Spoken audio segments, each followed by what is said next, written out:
There are times, in any place, in any dimension, where an elder god comes back to reclaim his place as leader, and, ultimately, destroyer of a universe or world. Those who try to stop it thought it was insane, and are tricked into any asylum, any halfway house they can find. But they hold one special object to disrupt and demolish any elder god's plans. This is my object, number 666. It's the time which I delay the end of the world to know it, for when the elder god transcends all reality or dimensions, then, and only then, will truly be invincible. Chapter 666, Jeff the Killer versus... Jeff the Killer? Hell! If you want to make it simple, why didn't you say so? Let's read. For soon I reach my ultimate potential. The dark, wet alley was slightly illuminated by Sarah's cell phone light. As she shined it every few seconds to see where she was headed. Her eyes scanned the darkness as she shook crazily. What happened last night was a mystery. She thought back to the bar. She just came in with some friends. Just a fun night out. Nothing could have happened. Or so she thought.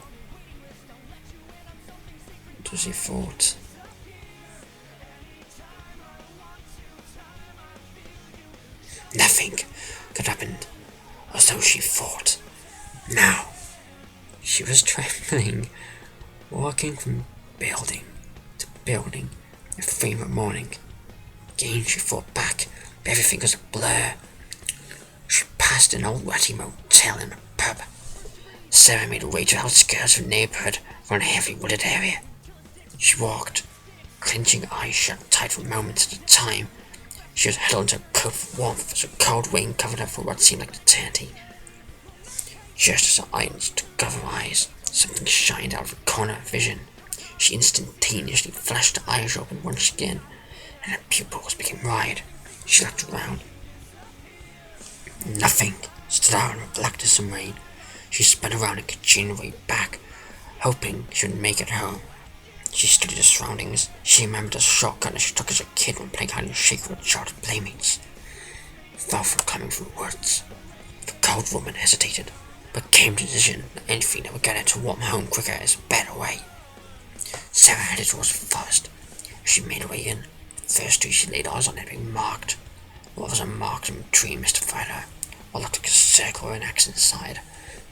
She knew nothing of its original meaning. She just assumed it was some kind of gang symbol, or something of the sort. Making way to the forest, she recalled the fun time she had as a kid. She thought herself out loud and missed those times. Back on her wasn't bad. Before he strode off, Sarah heard a loud crack of tree branch off in the distance behind her. Terrified, she began running through the woods. She soon became lost. She continued on anyway, hoping for a way out. A lack of caution quickly resulted in her leg being caught in a near-lying root. She fell to the ground, trying to get up, causing more pain.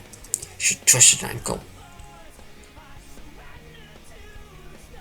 "Somebody please, help me," she called out. The crunching of the leaves became present again. She attempted to stand up for moments again, but the injury kept her in place. She clenched her eyes shut out with fear, then she opened them again. A tall, white man, no, dressed up in a suit, stood before her now. She became visually impaired at the sight of the man. She began screaming with terror, but was soon silenced by the slender, pale man who stood before her in the dark. "It can't be. No. Don't be scared. It's Jeff the Killer. You want to be a Jeff the Killer."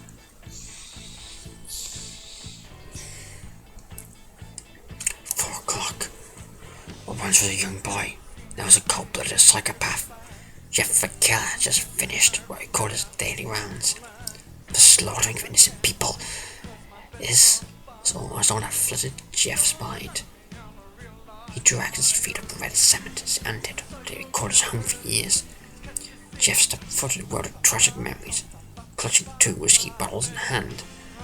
Jeff became a drunken killing machine.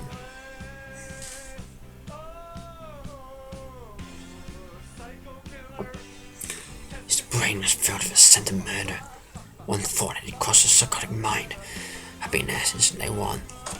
As rain hit the weary house, Jeff began to recall the night in which he slaughtered his entire family. He chuckled before.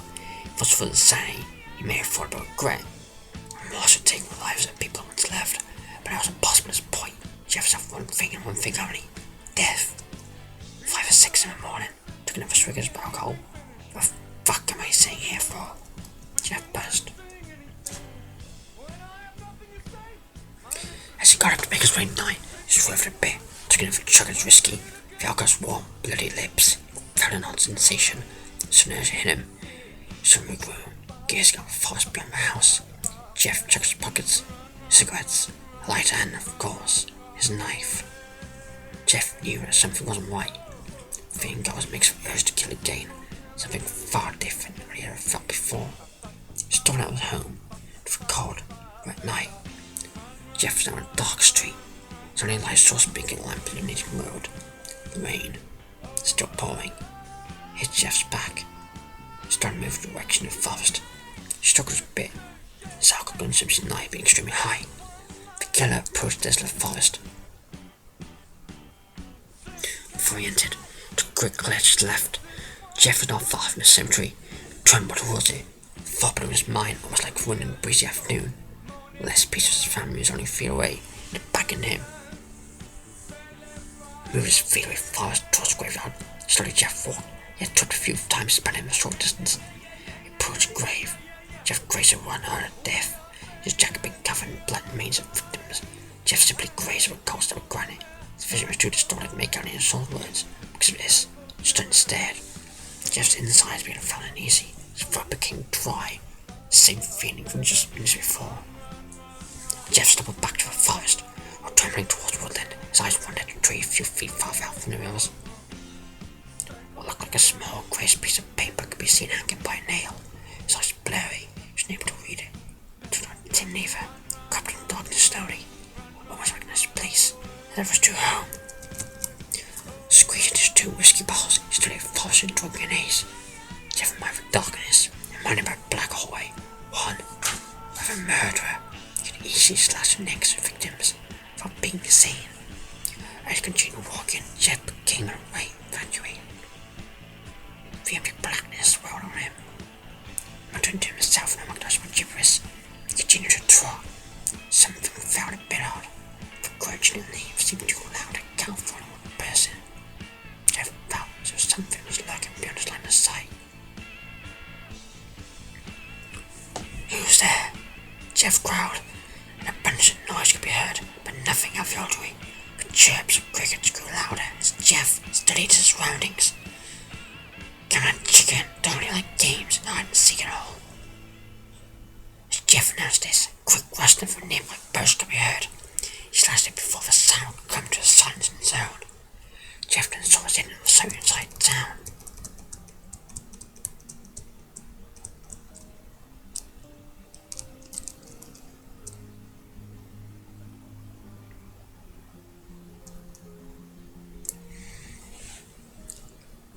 Damn rats, some good for nothing pests.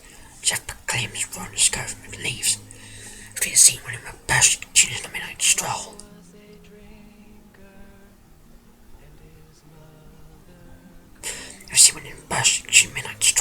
Rain crashing against his back came to a slow stop. His vision was becoming very blurry, and a loud noise was growing in his head. What could be heard was just a figment of Jeff's insane imagination. The words were completely silent. He tampered around, dragging his feet, cursing him almost unbearable noise. Nothing like a pierced ears, just as content before. The noise had drowned Jeff's slow became absent. With a pain, Jeff fell to a tree. Both bottles at once clenched his hands and fell towards the ground. One crushed against the bark and shed everywhere. The crack of glass had viciously dragged Jeff back into consciousness. His eyes readjusted to darkness once more. The blurriness magnified as Jeff saw a white, oval-like object hovering above him. His eyes quickly focused from the shock. What had been in front of him a few seconds ago was nowhere to be found. What the fuck was that? Jeff chuckles on Mark, was my playing tricks him. No, it ain't no damn rats. He has to keep the conclusion something got to lurk in the darkness, following from a distance. That's it, I'm done playing games. Where the fuck are you, you bastard? Jeff screamed to the top of his lungs up some kind of response. His arms looked ripply. He started walking again, felt the slight sting on his neck. That's off a damn air, fucker. Give hell of a person for trying to fuck you up. Jeff felt what was point. Every bone was blazed white. He was enjoying every minute of it. Swiftly, he pulled a shining blade from his coat pocket and began to slash the trees in the darkness. Come out, bitch! He cried out. No, I didn't now. I'll get every last chip of barks in your throat. Jeff pointed a knife towards the door. Thin tree protruding from the left of his vision and stopped. He was starting to see them direct contact with the tree. When he thought his tree faded away in darkness in many seconds. And knowing what to do, he glanced quickly towards the light and stopped with a blackened eye. He peered out the wood and saw not what he expected. Was the got a boy was extremely tall. Thin man. Just in a clean black suit. You see his name?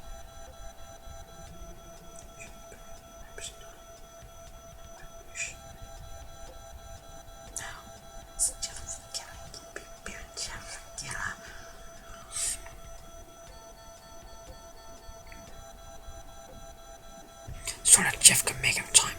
Main coach Jeff's eyes cleared again, cracking an observant man with emaciated, his face pale, almost pure white colours. Jeff's face soon came there was like a facial features in this man. His thing's face was completely empty, no eyes, nose, and mouth, just white blank head. This made Jeff feel better easy. He soon broke down and laughed. I was astounded. Jeff soon dressed figure for him. So Pastor Jason was just blackness once more. No, don't know who the fuck you are, but you kinda remind me of myself. Got a nice white face, but you're missing a smile. Jeff began laughing, trying to base on notion. He just stopped. Jeff's ears were super static and fell to the ground.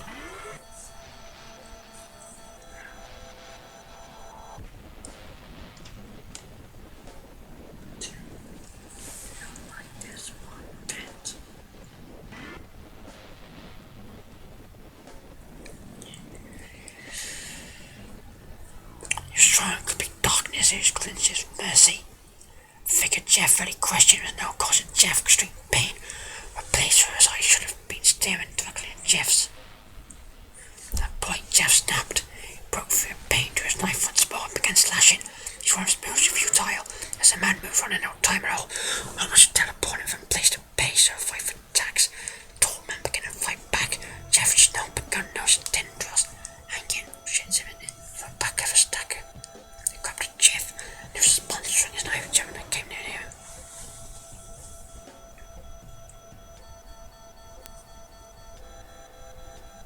He grabbed a Jeff and was sponsoring a knife in each that came near him. Jeff managed to slash with his arm. In almost instant, the limb quickly grew back into place, which had happened astonished Jeff. He felt almost a man was just torn between his tendrils simply branches. Jeff fled from the forest, knowing there was no way he would be able to fight what his first truly was when it seemed to be his own territory. Jeff forced from his dagger and found himself the same place he entered. The right him like a cemetery, open space. It was run past with trees, and there was one light away from the others.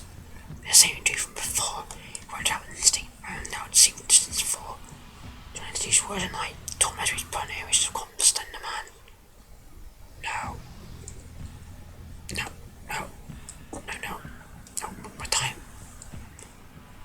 But I'm off the plan. It can't be because of. It isn't. It shouldn't. It's non-existent. My clan destroyed it, and ages ago.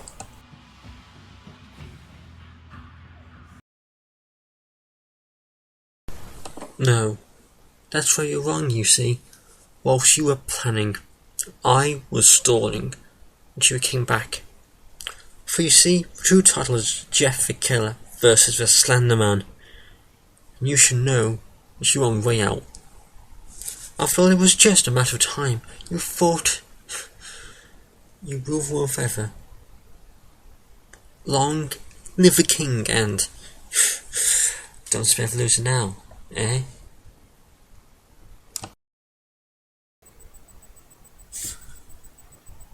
Where am I? What is this? Who am I?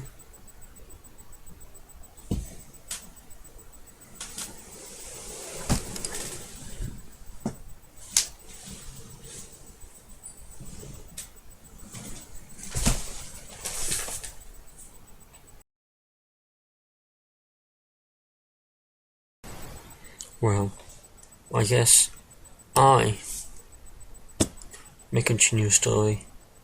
Before I go, what was I saying? Oh yeah.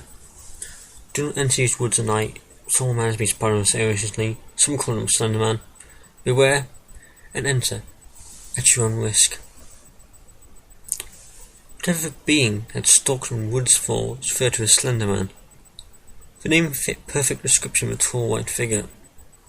Jeff hurried towards the graveyard and waited for his foe, wielding a sharp, bloody knife.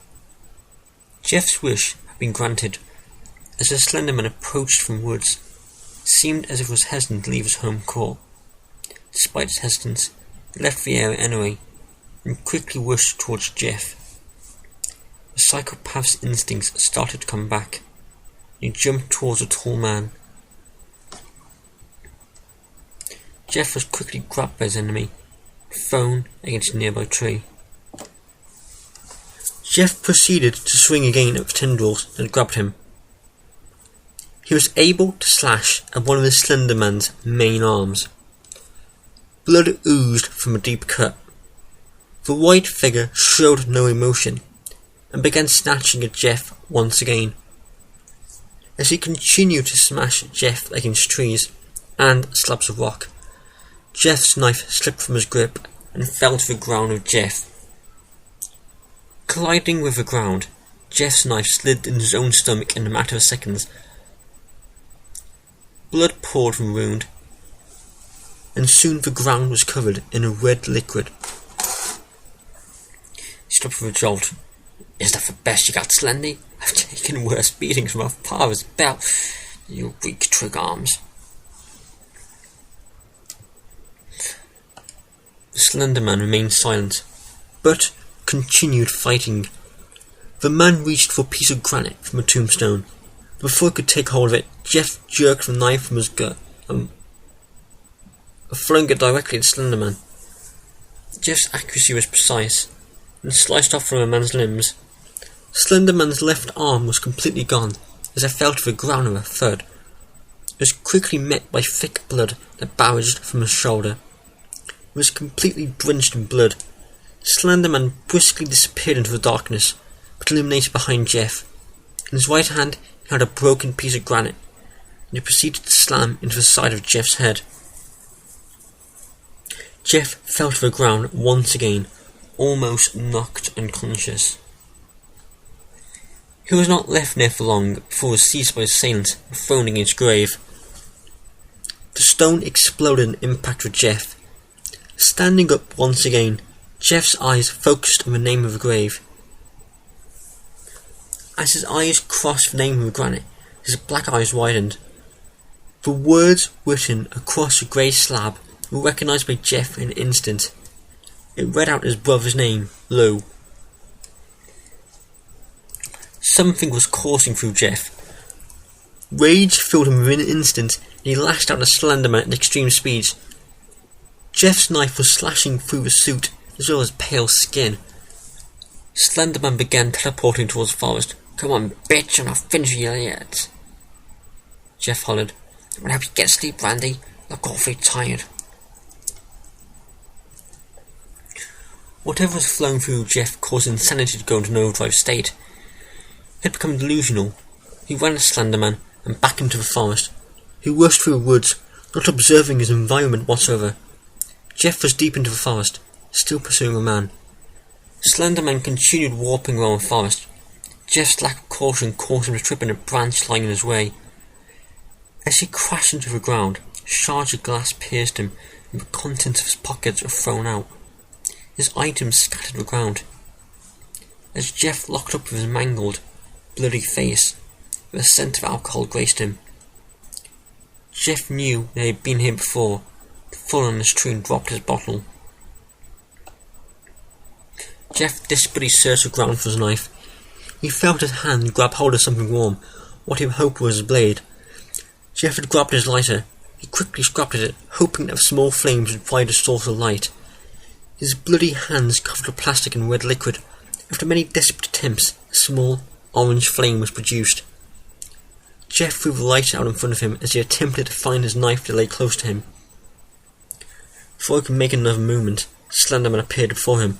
The smooth white face he had seen before still covered in slashes and dark blood. Even though he looked hurt, Slenderman remained strong. Jeff's grip on the lighter became loose. His blood had caused friction between it and his hand. The small blaze dropped towards the ground. Intense flames scorched as the light hit the ground. Both adversaries fled away from the flame. For either of them could put distance between themselves and the flame, it was ignited by the alcohol that soiled the ground. In a matter of seconds, the forest was burning from the ground up. Jeff looked for safety, yet none was to be found in the flames. Slenderman thought nothing of this, and continued to swing at Jeff. Jeff fought back, ignoring the orange and red covering his environment. The tall monster grabbed at Jeff. Jeff grabbed his knife and jumped. To no avail, Jeff was pulled by the Slenderman and was now stuck in his grip. Slenderman began to shake Jeff around. As he did this, Jeff bit at him, and a loud crack of bone could be heard. The pain surged through Slenderman. Out of shock, he threw Jeff against a large tree. As Jeff flew towards the tree, a sharp pain hit Jeff straight in the back. It continued until he saw a large branch sliding through his torso. Hit the base of the tree. Jeff had been viciously impaled by a long tree branch. Blood gushed from his mouth and opened wounds as he screamed out in pain. Slenderman then fled. He warped to an area of safety, where the forest had not been burned as of yet. He watched Jeff as he attempted to escape. At this point, the Slenderman knew an escape was impossible. The white monster could hear Jeff screaming, even from a large distance away. He continued to warp away from his territory and left Jeff to burn in the flames.